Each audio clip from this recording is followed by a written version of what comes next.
Pun, nggih, bismillah. Assalamualaikum warahmatullahi wabarakatuh. Bismillahirrahmanirrahim. Alhamdulillah. Alhamdulillah al-yub dambi wa qawli taubati mimman yatub. Asyhadu an la ilaha illallah wahdahu la syarikalah wa asyhadu anna Muhammadan abduhu wa rasuluh la nabiyya ba'd. Allahumma sholli ala sayyidina Muhammadin nabiyil ummi wa ala alihi wa sahbihi ajma'in. Rabbi syrahli sadri wa yassirli amri wahlul 'uqdatam min lisani yafqahu qawli, amma ba'd. Para pendengar Dirosah Virtual Alkimia, pada pagi hari ini yang kami hormati, alhamdulillah kita pada pagi hari ini diberi oleh Allah Subhanahu wa taala sihah wal afiyah, diberi oleh Allah taala tawil umur fi taatillah, diberi oleh Allah taala rizqan wasi'an halalan thayyibah. Mudah-mudahan dengan adanya sihah wal afiyah, dengan adanya tawil umur, dengan adanya rizqan wasi'an halalan thayyibah, kita sebagai hamba Allah Subhanahu wa taala bisa kita gunakan untuk ibadah menghadap Allah Subhanahu wa taala, agar supaya nanti kita di yaumul qiyamah mendapatkan keringanan oleh Allah Subhanahu wa taala, yaitu dengan hisabai yasirah. Amin. Allahumma amin. Salawat serta salam mudah-mudahan tetap tercurahkan keharibaan junjungan kita Nabi besar Muhammad sallallahu alaihi wasallam selaku Sayyidul Anbiya wal Mursalin, Khatamul Anbiya wal Mursalin. Mudah-mudahan kita nanti di yaumul qiyamah, yaumul akhirah mendapatkan syafaat dari beliau Rasulullah sallallahu alaihi wasallam dengan iringan bacaan sholawat Allahumma sholli ala sayyidina Muhammad wa ala ali sayyidina Muhammad. Para pendengar Dirosah Virtual Alkimia pada pagi hari ini, sebelum kita melanjutkan pengajian Wasiatul Mustafa dengan pembahasan sodakoh dan wudhu dan sholat tidak akan diterima oleh Allah Subhanahu wa ta'ala. Agar supaya dalam kita mencari ilmu nanti mendapatkan ridhonya Allah Subhanahu wa ta'ala, marilah sebelumnya kita membaca suratul Fatihah, Ummul Kitab, yang kita hadiahkan kepada Rasulullah Sallallahu Alaihi Wasallam, kepada para sahabat, tabi'in, para aulia, ulama, wabil khusus ulama-ulama ahlus sunnah wal jamaah, nahdlatul ulama, dan guru-guru kita semuanya, dan kedua orang tua kita. Ila hadratin Nabi Mustafa Muhammad sallallahu alaihi wasallam, thumma ila arwahi azwajihi wa auladi wa dzurriyyatihi wa ahli baiti, thumma ila arwahi ikhwanihi minal anbiya'i wal mursalin wal auliya wal ulama wasyuhada wassolihin wa jami'il malaikatil muqarrabin, khususan Syekh Abdul Qadir Al-Jailani wa mu'allif hadal kitab wa mu'assis al-mahad as-salafi bagil, dan para masyayikh ahlu sunnah wal jamaah nahdlatul ulama, bil khusus bil walidayya warhamhuma kama rabbayani shaghira. Lahumul Fatihah. A'udzu billahi minasyaitonir rajim. Bismillahirrahmanirrahim. Alhamdulillahi rabbil alamin. Ar-Rahmanir-Rahim. Maliki yaumiddin. Iyyaka na'budu wa iyyaka nasta'in. ihdinas siratal mustaqim siratal ladzina an'amta 'alaihim ghairil maghdubi 'alaihim waladdallin. Rabbi ghfirli wa liwalidayya wa li jami'il muslimina wal muslimati amin ya rabbal alamin. Qolal musannifu rahimahullahu ta'ala wa nafa'ana bihi wa bi ulumihi fid dharaini amin. Bismillahirrahmanirrahim. Wasiatnya Rasulullah kepada Sayyidina Ali karramallahu wajhah. Ya Aliyu he Sayyidina Ali, layak balu ora bakal nerimo sopo Allahu Ta'ala. Allah Ta'ala ora bakal diterima karo Allah sholatan ing sholat bila wudu'in kelawan tanpa wudu. Wasiatnya Rasulullah kepada Sayyidina Ali, layak balullahu ta'ala sholatan bila wudu'in. Allah Ta'ala tidak akan menerima sholatnya seseorang, sholatnya hambanya Allah Subhanahu wa Ta'ala, yang mana sholat itu bila wudu'in, dengan tanpa melakukan wudu. Kenapa kok sholat seseorang, sholat hambanya Allah, ibadah kepada Allah, kalau tidak diawali, kalau tidak dilakukan wudhu, maka sholat itu tidak akan diterima oleh Allah Subhanahu wa Ta'ala. Sebab Allah itu senang kepada orang hamba Allah yang suci bersih. Innallaha yuhibbut tawwabina wa yuhibbul mutatahhirin. Innallaha, sesungguhnya Allah, yuhibbut tawwabina, senang kepada orang yang taubat. Taubat itu apa?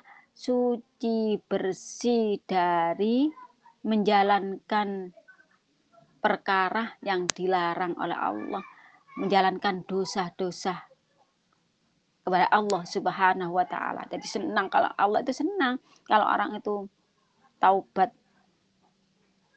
minta ampun kepada Allah Subhanahu wa Ta'ala. Itu senang, Masya Allah. Oleh karena itu kita diberi umur oleh Allah Subhanahu wa Ta'ala. Itu diberi kesempatan oleh Allah agar supaya apa? Kita melakukan minta ampun kepada Allah Subhanahu wa Ta'ala. Astaghfirullahaladzim, ya Allah, ampunilah dosa-dosa saya. Ini dengan umur-umur, diberi waktu umur, Allah tawil umurona, umur yang panjang oleh Allah. Itu apa gunanya?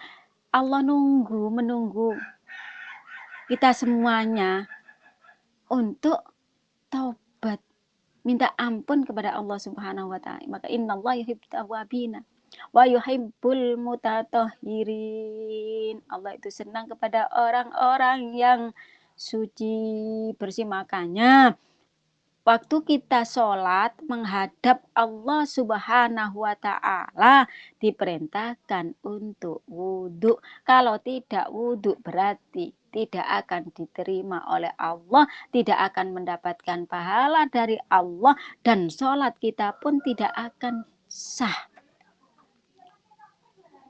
Karena apa? Karena wudhu itu merupakan syarat sahnya sholat. Kalau sudah syarat sahnya sholat, syarat persyaratan kita itu melakukan sholat, agar supaya sholat kita sah, maka kita diperintahkan untuk berwudu. Wudu itu apa? Membersihkan hadas-hadas kecil yang kita lakukan pada waktu tiap hari. Satu hari, satu malam, kita pun juga tidak luput dengan hadas kecil. Oleh karena itu waktu kita dipanggil oleh Allah, di SMS oleh Allah, Allahu Akbar, Allahu Akbar, Asyhadu an la ilaha illallah. Asyhadu an la ilaha illallah. Asyhadu anna Muhammadar Rasulullah. Asyhadu anna Muhammadar Rasulullah. Hayya 'alas shalah. Hayya 'alas shalah. Hayya 'alal falah. Hayya 'alal falah. Allahu akbar. Allahu akbar. La ilaha illallah. Di SMS dengan oleh Allah Subhanahu wa taala. Apa SMS-nya Allah itu tadi? Azan. Kalau sudah di SMS oleh Allah, berarti kita diingatkan untuk menjalankan ibadah sholat taqarrub ilallah. Lah kalau sudah kita sholat taqarrub mendekat kepada Allah Subhanahu wa taala. Wong Allah itu yuhibbul mutatahhirin, senang kepada orang yang suci, bersih. Makanya kita kalau sudah di SMS oleh Allah akan menghadap menjalankan ibadah kepada Allah, maka syaratnya harus menjalankan wudhu dulu untuk menghilangkan hadas-hadas kecil. Oleh karena itu niatnya wudhu kan nawaitul wudhu'a li raf'il hadatsil asghari fardhan lillahi ta'ala. Nawaitul wudhu'a li raf'il hadatsil asghari fardhan lillahi ta'ala. Nawaitu ya saya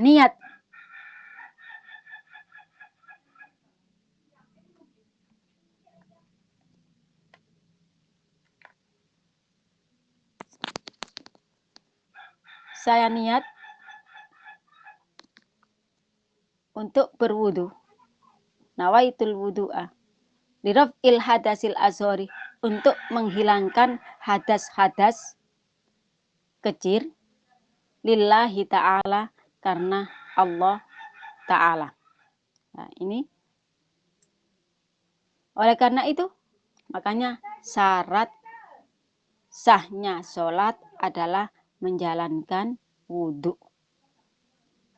Kalau kita tidak wudhu, maka sholat kita tidak akan sah dan tidak akan diterima oleh Allah Subhanahu wa ta'ala. Makanya pesannya Rasulullah atau wasiatnya Rasulullah kepada Sayyidina Ali, la yaqbalullahu ta'ala sholatan bila wudu'in. Allah tidak akan menerima sholat tanpa kita melakukan wudhu. Lah, wudhu pun juga kita harus secara sempurna agar supaya sholat kita diterima oleh Allah Subhanahu wa ta'ala. Sudah wudhu, tapi kita wudhunya itu tidak sempurna, ada salahnya, ada kekeliruannya, itu pun juga akan menjadikan akibat kita sholat kita pun juga tidak akan diterima. Wudhunya aja tidak diterima, tidak akan sah, apalagi sholatnya tidak akan diterima oleh Allah Subhanahu wa ta'ala. Makanya kita pun juga harus tahu bagaimana wudhu yang baik, bagaimana wudhu yang sempurna, yang mana wudhu itu termasuk bisa menyebabkan sholat kita diterima oleh Allah Subhanahu wa ta'ala. Paling sedikitnya kita pun harus tahu rukun-rukun daripada wudhu. Apa rukunnya wudhu? Satu, niat tadi, nawaitul wudhu'a li raf'il hadatsil asghari fardhan lillahi ta'ala. Gak hanya ujuk-ujuk basuh wajah, basuh tangan, kaki dan lain sebagainya. Ya harus niat dulu. Nah, kalau kita wudhu tanpa niat juga tidak akan diterima, tidak akan sah wudhu kita. Jadi pertama rukun wudhu adalah nawaitul niat nawaitul wudu'a liraf'il hadatsil asghari fardhon lillahi ta'ala, menghilangkan hadas-hadas kecil. Hadas kecil itu apa? Ya seperti kentut, berak, kencing, tidur, yang mana tidur itu dengan telentang, dengan pikiran yang sudah akal ini sudah hilang wis, dengan tidur yang lelap ya, ditangi, diuglik-uglik itu tidak tahu itu. Nah, jadi kalau kita akan sholat ya, hadas-hadas kecil itu menempel pada diri kita, maka kita wajib untuk melakukan wudhu. Jadi pertama niat nawaitul wudu'a liraf'il hadasil asghari fardhon lillahi ta'ala. Habis kentut, habis berak, habis kencing, habis tidur, habis menyentuh selain jenis yang bukan mahram kita, mau menjalankan ibadah sholat kita harus wudhu dulu. Niat. Kemudian kedua, membasuh wajah. Ini dari batas-batas membasuh wajah itu dari mana? Ini mulai tumbuhnya rambut ini harus kita basuh sampai godek, kalau orang Jawa godek ini, godek ini harus kita basuh. Makanya orang tua-tua dulu, kalau yang saya ketahui itu godeknya kalau orang perempuan itu dipotong. Nah, ini agar supaya apa? Mudah untuk dibasuh pada waktu kita melakukan wudhu. Jadi godeknya ini harus dibasuh sampai di bawah janggut. Ini itu batas-batas wajah yang wajib kita basuh agar supaya wudhu kita sah. Kemudian yang ketiga, membasuh kedua tangan sampai siku. Di siku itu harus dibasuh. Di kedua siku kita pun juga harus dibasuh. Nah, ini dari siku ini harus kita basuh. Nah, kalau tidak kita basuh, maka wudhu kita pun tidak akan sah. Kadang-kadang ya, kalau baju tidak bisa diwengke sampai ke atas, akhirnya apa? Wis pokoknya basuh, siku tidak kebasuh. Nah, itu tidak boleh. Nah, harus kita basuh.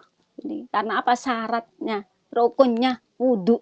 Jadi kedua tangan sampai kedua siku yang kita basuh. Nah, ini makanya kalau orang-orang perempuan ya pergi ya, otomatis baju kalau sukar untuk diwingkis, gimana caranya?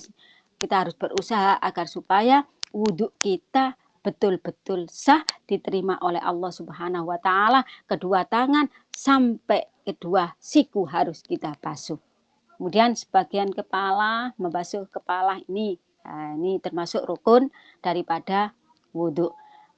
Kemudian yang kelima adalah membasuh kedua kaki sampai mata kaki. Kalau kita melebihi wudhu kita lebih, anggota wudhu kita itu kalau kita basuh melebihi, Masya Allah, itu besok di yaumul kiamah akan menjadikan sinar cahaya pada tubuh seseorang yang mana wudhunya itu melebihi daripada yang diwajibkan atau rukun-rukun dari wudhu yang namanya ghorrom muhajjalin.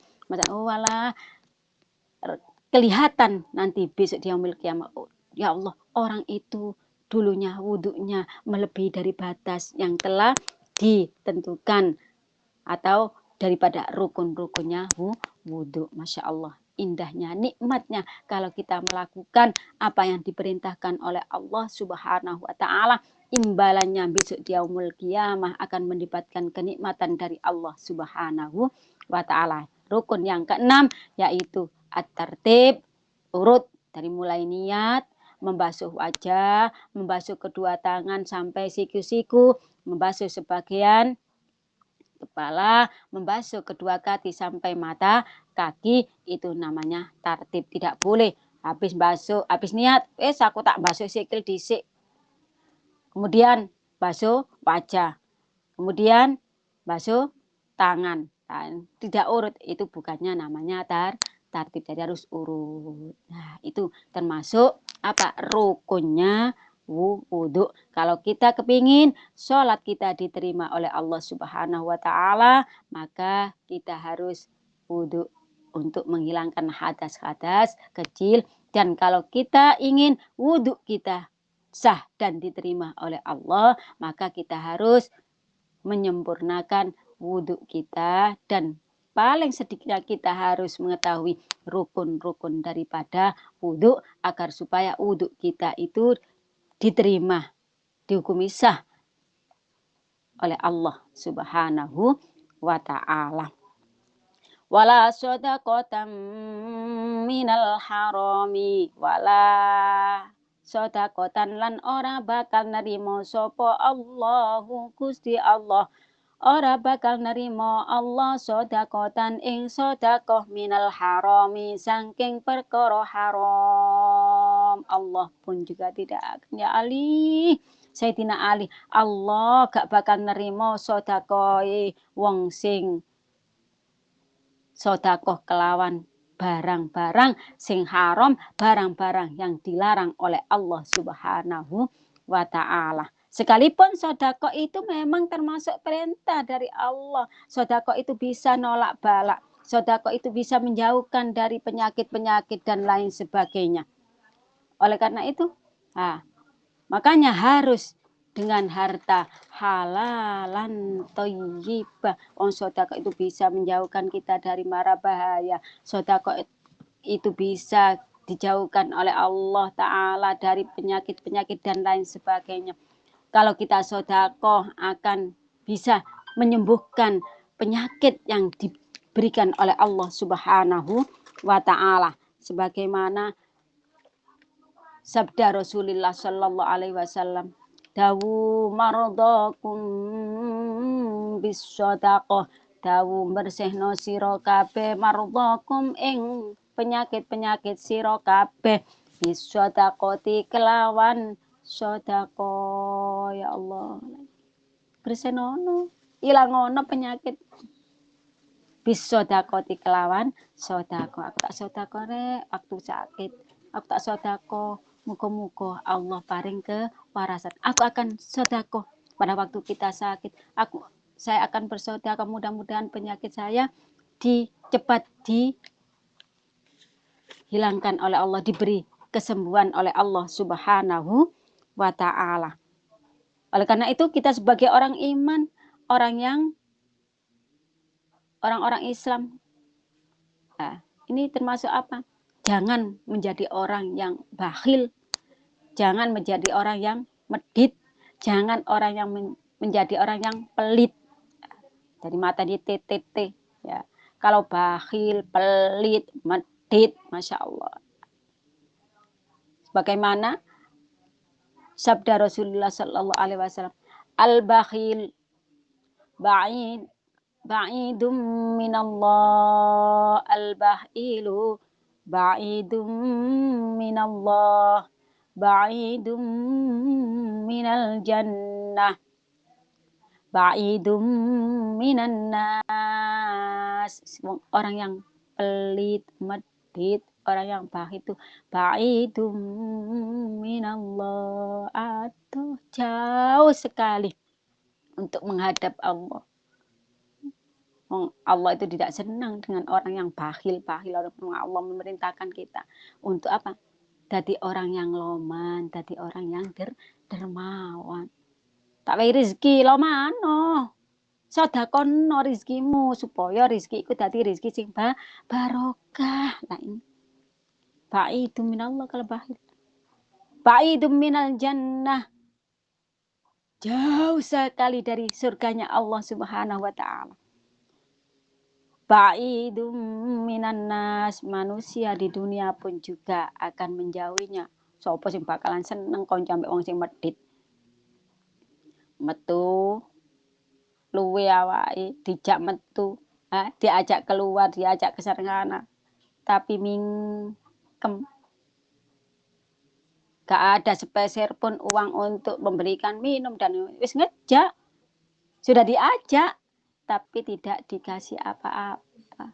Akhirnya mingkem. Apa mau dijak ditukok nopo misalnya. Kamu tadi diajak dibelikan apa? Gak ditukok nopo ancen medit. Katanya demikian. Ya Allah. Nah, ini oleh karena itu apa? Fa'idum minan nas as-sakhiyu qaribum minallah. Nah, jadi fa'idum minan nas, dijauhkan, jauh dari manusia. Tapi ya orang yang tahlil tadi qaribum minan nar. Sing ide yang dekat apa? Allah jauh, surga jauh, manusia jauh. Yang dekat hanyalah an-nar, neraka. Tapi kebalikannya, as-sakhiyu qaribum minallah, qaribum minal jannah, qaribum minan nas. Kalau dermawan loman, yang dekat Allah, yang dekat surga, yang dekat jannahnya Allah, manusia pun juga dekat. Ayo ikut saya kemana-kemana. Oh, ya ikut. Karena apa? Kalau sudah diajak, Masya Allah, semua dibelikan ini, dibelikan ini. Kak Mingkem plus, kecap. Ya, karena apa yang ngajak ini loman, senang. Masya Allah. Nah, akan semuanya akan dekat. Kori bum minan nas. Sing jauh, siapa yang jauh? Nah, Ba'idum minan nar, yang jauh itu hanyalah nerakanya Allah Subhanahu wa ta'ala. Ya Allah, itulah jadi nikmatnya orang yang ahli sedekah, menjadi orang yang dermawan. Nah, ini oleh karena itu la sedekah minal haram, makanya kita harus bersedekah dengan barang-barang atau perkara yang dihalalkan oleh Allah Subhanahu wa taala, agar supaya apa? Agar supaya sedekah kita, dermawan kita, pemberian kita itu diterima oleh Allah Subhanahu wa taala, yaitu dengan perkara yang dihalalkan oleh Allah. Jangan kita memberi seseorang dengan barang yang dilarang oleh Allah Subhanahu wa taala, akan menjadi apa? Sia-sia nanti. Sedekah kita, pemberian kita akan sia-sia. Loman, tapi gak bakalan ada imbasnya. Dermawan, tapi tidak akan ada imbasnya. Sebab apa? Yang dikasihkan adalah barang, perkara yang dilarang, dari hasil yang dilarang oleh Allah Subhanahu wa ta'ala. Oleh karena itu, sebagaimana hadis yang warwiyaan Imran bin Husain radhiyallahu anhu qala, la yaqbalullahu hajja rajulin, Allah tidak akan menerima hajinya seseorang, wala umrotahu, dan tidak akan menerima umrohnya seseorang, wala jihadahu, dan tidak akan menerima jihad fisabilillahnya seseorang, wala sodakotahu, dan tidak akan menerima sodakohnya seseorang, wala tiqahu, dan tidak akan menerima pembebasan budaknya, memerdekakan budaknya seseorang, itu tidak akan diterima, wala nafakotahu, dan tidak akan menerima nafkahnya seseorang. Sebab apa? Miriban, dari harta riban, auriswatin, atau dari harta suap menyuap, au khiyanatin, atau dari hasil yang mana pekerjaannya itu sering khianat, au syarokotin, atau dihasilkan dari mencuri.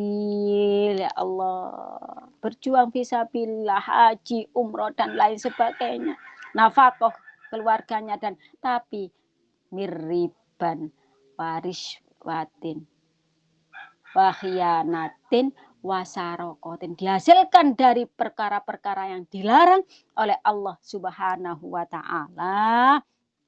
Oleh karena itu tidak akan diterima oleh Allah Subhanahu wa ta'ala. Masya Allah, na'udzubillah min dalik. Makanya kita sebagai hamba Allah Subhanahu wa ta'ala, kita harus menjaga agar supaya sholat kita diterima oleh Allah Ta'ala.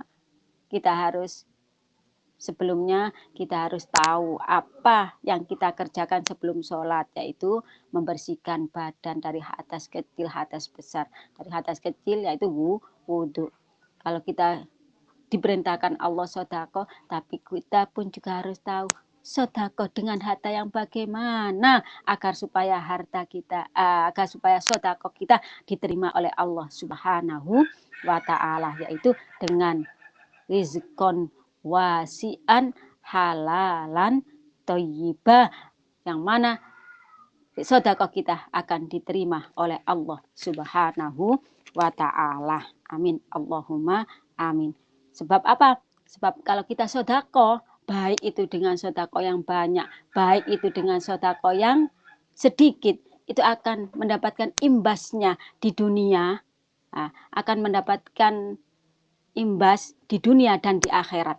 Jadi di dunia itu ada 5 perkara. Di akhirat ada 5 perkara. Imbas daripada orang itu senang untuk bersedekah. Di dunia kalau orang itu senang bersedekah, imbasnya apa? Tadhirul mal, hartanya akan menjadi harta yang bersih. Menjadi harta yang tadhirul mal. Jadi dalam segala pekerjaannya dan lain sebagainya itu dihilangkan, dijauhkan oleh Allah Subhanahu wa taala dari khianat, dari kebohongan dan lain sebagainya. Itu kalau orang yang sering untuk melakukan sedekah. Yang kedua, tadhirul badan minad dzunub. Kalau orang itu ahli sedekah akan selalu diberi ampunan oleh Allah Subhanahu wa taala. Khudz min amwalikum shadaqatan tutahhiruhum wa tuzakkihim.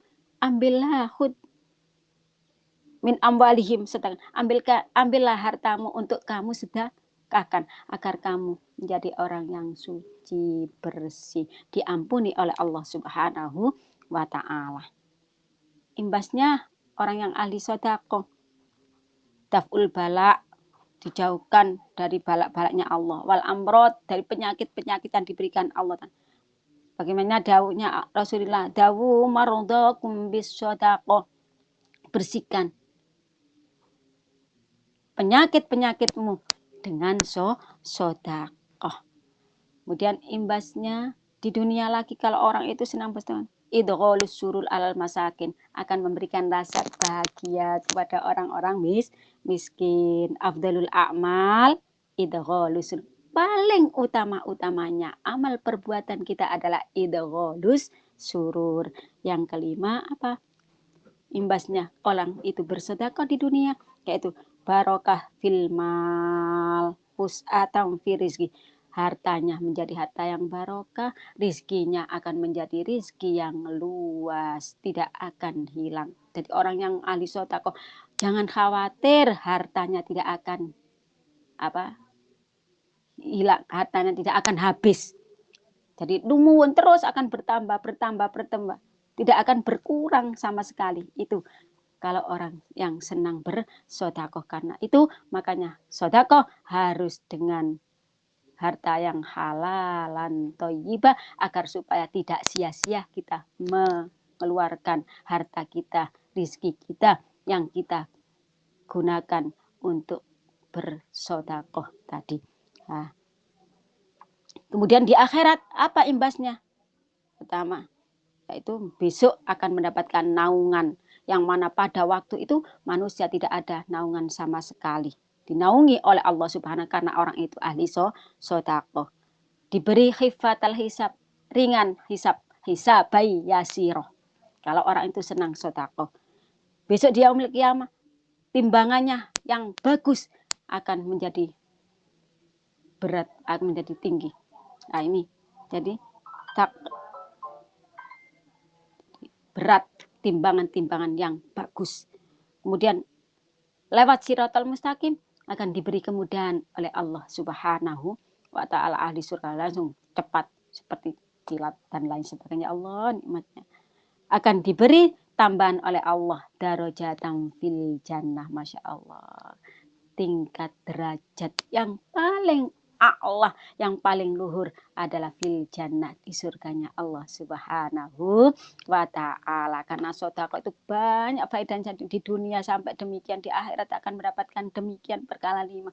Loh, kok sedekah ya ambek barang sing haram ya gak ono manfaate lah masya Allah ya Allah. Para pendengar dirosah virtual alkimia, mudah-mudahan apa yang kita lakukan, kita kerjakan ibadah kepada Allah Subhanahu wa taala, salat kita diterima oleh Allah, sedekah kita diterima oleh Allah Subhanahu wa taala, maka kita harus menjalankan apa yang diperintahkan, disyariatkan oleh Allah melalui Rasulullah Shallallahu Alaihi Wasallam. Jadi jangan sekali-kali kita sholat tanpa wudhu dan jangan sekali-kali kita bersedekah dengan perkara-perkara yang dilarang oleh Allah Subhanahu wa taala. Mudah-mudahan kita bersedekah diterima oleh Allah, kita menjalankan amal perbuatan yang baik diterima oleh Allah, dan mudah-mudahan sholat kita diterima oleh Allah Subhanahu wa taala. Amin. Allahumma amin. Demikianlah pengajian pada pagi hari ini, yaitu kajian Wasiyatul Mustafa. Mudah-mudahan menjadi ilmu yang manfaat fitini wa dunya wal akhirah dan bisa mengamalkan dalam kehidupan kita sehari-hari. Amin. Allahumma amin. Namun sebelumnya, marilah kita baca doa penutup majelis. Bismillahirrahmanirrahim.